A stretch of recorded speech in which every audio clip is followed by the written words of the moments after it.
welcome back to The Artful Chef. Miss M here.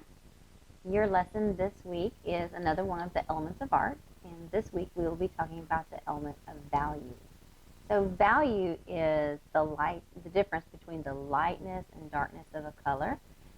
This week we will be working in pencil, and we'll be talking about how to create all those different tones that are in the value. So we'll go from white all the way to black and all those grays in between just by using a pencil.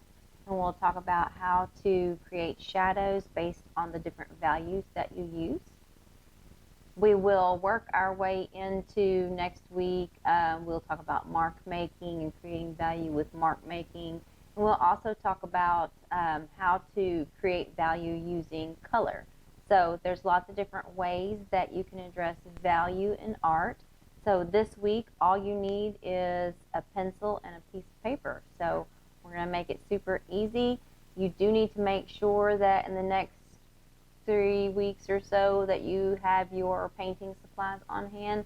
I remember at the beginning of the year I said you needed a yellow, a red, and a blue paint. You can get those small apple barrel paints at your local Walmart. They're very inexpensive, around 50 cents a bottle if you get the matte finished ones. You will need those when we start our color theory lessons. So this week we're on value, and let's get started. All right, remember to read your PowerPoint and write down any of those highlighted things that are in your PowerPoint, because that information is stuff that you will wish that you had when you're taking your semester exam. So when we talk about value, value is in things that we see every day in life. So we recognize things by how dark they are or how light they are. So it's really important in the things that we do. So on your lesson page today, I want you to draw 9 boxes. And so what I'm going to do here is I'm going to make my boxes an inch big. They don't need to be really any bigger than that, because that's a lot of unnecessary shading. So if you would just do your ruler like this, draw your box every inch. You do not have to use marker like I'm doing. I'm doing that for the video's sake so that you guys can see it well, because it's a lot easier to see than pencil.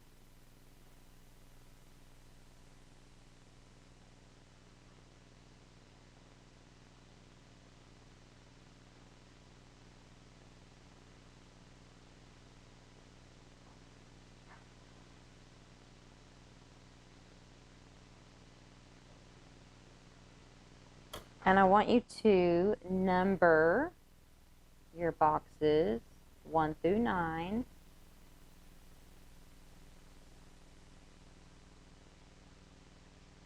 And what you're going to learn is called the Denman-Ross 9-step scale.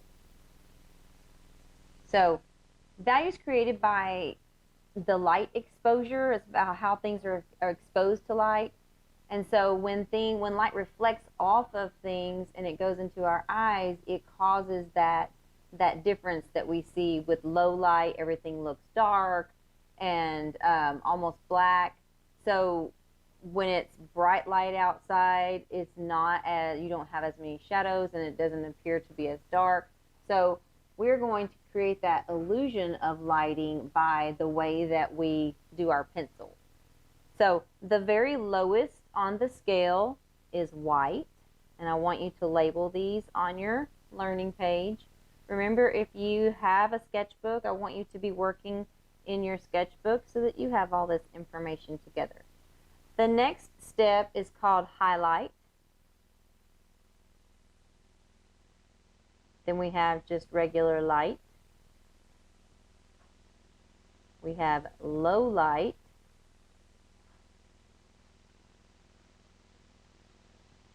Number 5 is our mid value.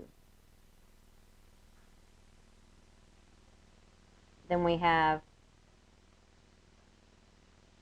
high dark, dark, low dark. And the last step in the scale is black.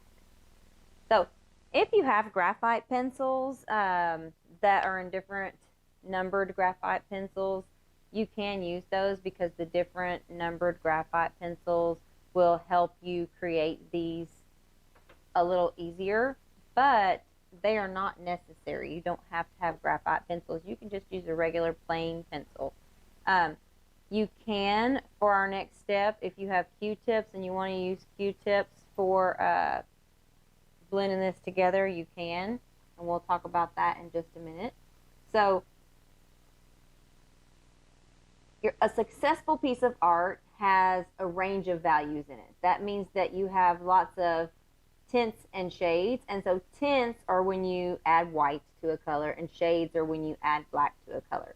So you want to make sure in your artwork, especially if you're doing something in pencil, that you create all those different shades within that scale. So you're going to have some that's very bright white, some that's black, and some that are in the grays to create the look that you're going for. So on our white square, we are not going to put anything in that because it's white. That's our lowest one. When you start to do these lower end scales, you want to hold your pencil farther from you, so be closer to the eraser if your pencil has an eraser, because that will allow you to put the lightest amount of pressure on your drawing. Because when you get down closer like this, you tend to press a little harder with your pencil, but if it's way out here, it's a lot harder to press hard with that pencil. So I want you to shade in square number 2 as light. And our last step is going to be our darkest, and that is going to be black. That is when you are pressing the hardest on your pencil.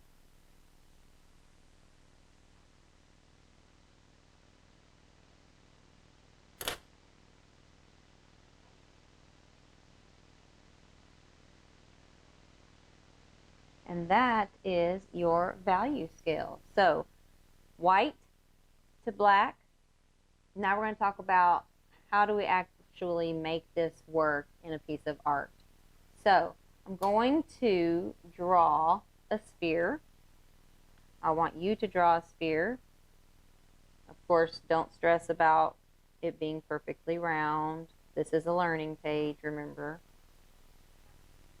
You're going to have your sphere, and then I want you to draw a line that's going to represent as if it is sitting on a surface. Now, I want you to imagine that you have a light source hitting your sphere from over here. So from here to here, I want you to create a light source. So to create the look of a light source, like light is hitting it, you would use one of these on this end. So a number 1, 2, or 3 would work well for up here to create that light source.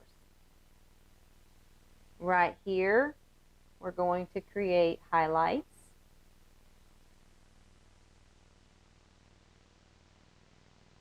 To highlight, we would use something around the 4 or 5 range, depending on what we used up here. You're going to want your mid-tone here.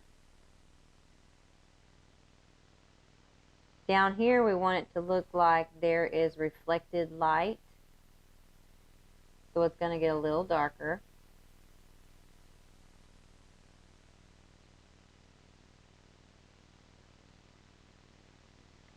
And over here, we want to cast a shadow from the sphere. So if the light is hitting the sphere here, it is casting a shadow that comes off on this side.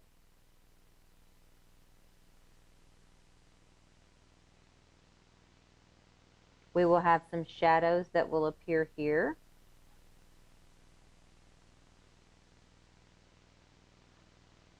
And then we're going to get started.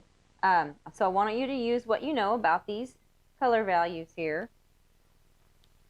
and I want you to begin coloring in the different areas to represent that you have a light source, there is a shadow cast over here, shadows here, and highlights.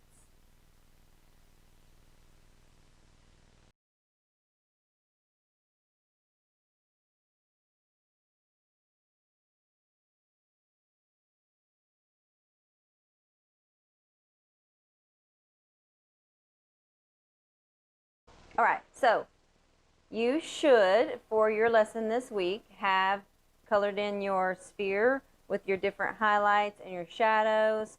You should have your values across the top of your page. This is your lesson in Canvas this week, so this will need to be turned in by itself. And then you will have another video for your actual assignment that will be your project for the week. So your project for the week is a study in value. So it will involve shading, shadowing, and you will need a paper and a pencil for this upcoming project. And I will see you in the next video.